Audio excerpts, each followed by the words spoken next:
What's up, guys? Welcome back to the channel. Mo Beast here again.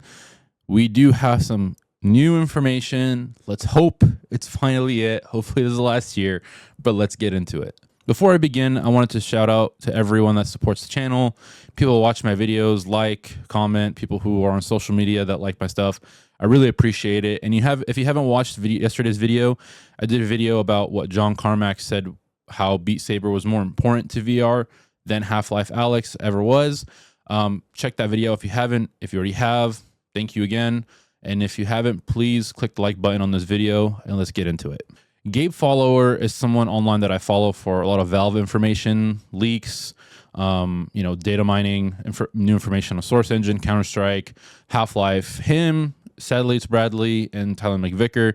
They'll talk about everything related to Valve, hardware, Steam Deck, Deckard, etc., etc.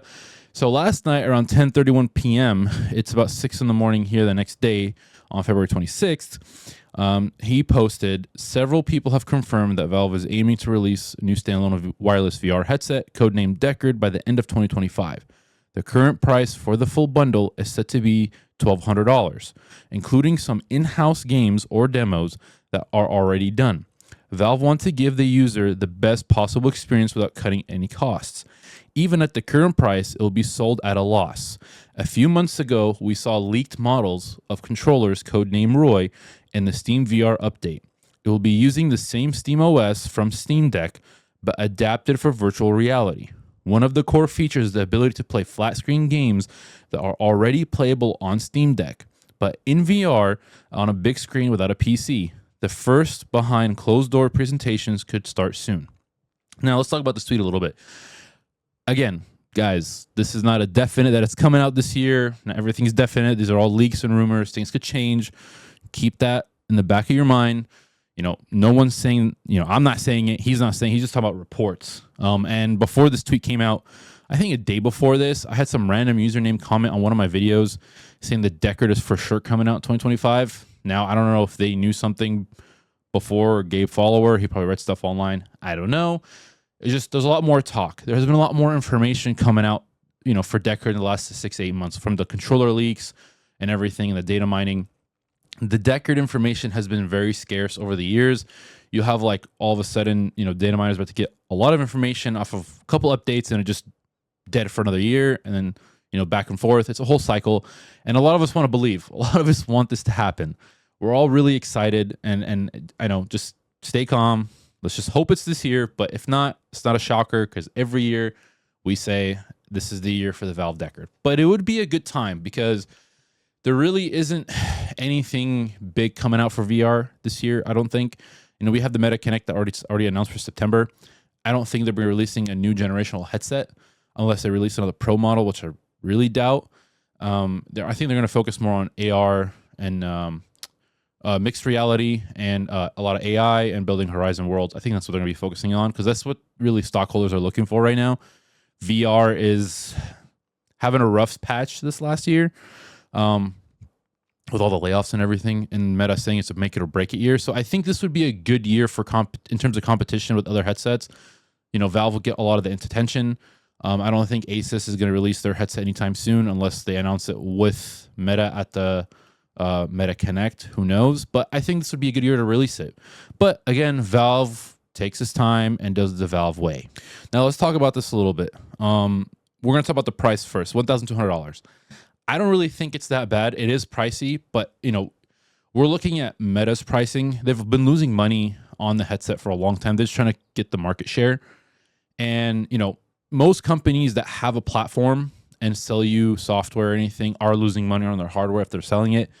Majority of the time they won't start, they'll start losing on it, in the first several years. Sometimes it might be profitable later down the road when they sell enough. Usually they try to entice people to come into the ecosystem. That's what everyone's building right now, from every tech company, every gaming company. It's all about the ecosystem. And Valve, started with the Steam Deck and it started off really strong. And if that's any indication of their, hardware, that's really good. The Valve Index, same thing. The Valve Index holds up till this year. You can make an argument that, hey, I'd rather get a Valve Index than a Quest 3. I may not just like Meta. I may not want to support them. I rather want more FOV. I just like cabled headset. I don't want wireless. Some people can make an argument. I mean, would it make sense? Not really, but it still holds up where it's still a really good headset. You could really enjoy it. So if that's any indication, that gets me really excited at what Valve is going to bring to the table. So with Valve, for $1,200 and what Valve does, I really don't think it's that bad because they're really consumer friendly in terms of, their platform, their hardware. They really focus on the gamers, the enthusiasts, casuals, diehard, everyone, So I'm not opposed to the 1,200. Like, I'm not sitting here, if MetaChart released $1,000 headset, $1,500 headset, and we were like, not really.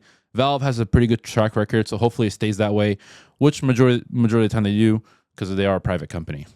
Okay, so next, they are talking about in-house games or demos. Last time they released the Index, they had Half-Life Alyx come out shortly after. That would be pretty exciting. I don't know if it would be another Half-Life game. That would be pretty cool, but who knows? So, I mean, I'm really excited to what they're going to use, what software they're going to use, what experience they're going to use for the headset to sell it to everyone. Because Half-Life Alyx, man, till this day is just mind-blowing. It's such a good VR game. So, related to SteamOS, they said that the headset will be running SteamOS since it is a standalone headset. It'll need its own operating system. I'm pretty sure it'll have its cable capabilities. But it'd be pretty interesting to see how it would look like, how it would function for VR, because SteamOS is so amazing. Now other handheld companies are trying to get it, and Valve's trying to push it out for desktops and everything. So I think, it's all started to come together with the SteamOS becoming more popular. It feels like we're getting closer and closer with everything connecting together. That's how Valve usually operates, which is, we've known about this SteamOS thing on the headset, but it's just an extra confirmation.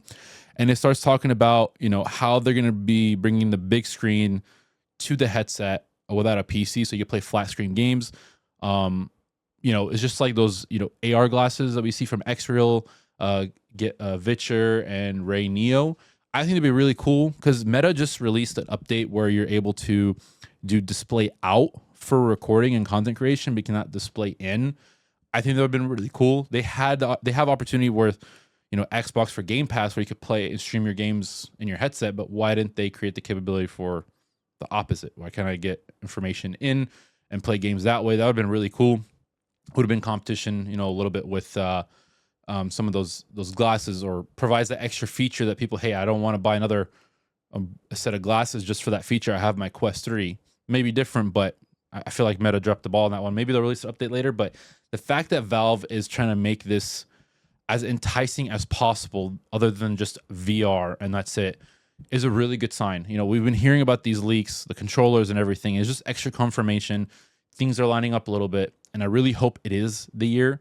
Again, like I mentioned before, it may not be. Take everything with a grain of salt. This is all just leaks and rumors, and Valve works in its own way. They are a private company. They don't answer to anyone but themselves. So just be patient. I'm excited. There's just extra confirmation, more information, and things are lining up all around it. So hopefully this is the year. I just want to let you guys know about it. It was an interesting tweet to come out last night. So that's all. We just need a release date, Gabe Newell. Just give us a release date. Blink twice. Something. Just give us something, man. Take care, guys. Peace.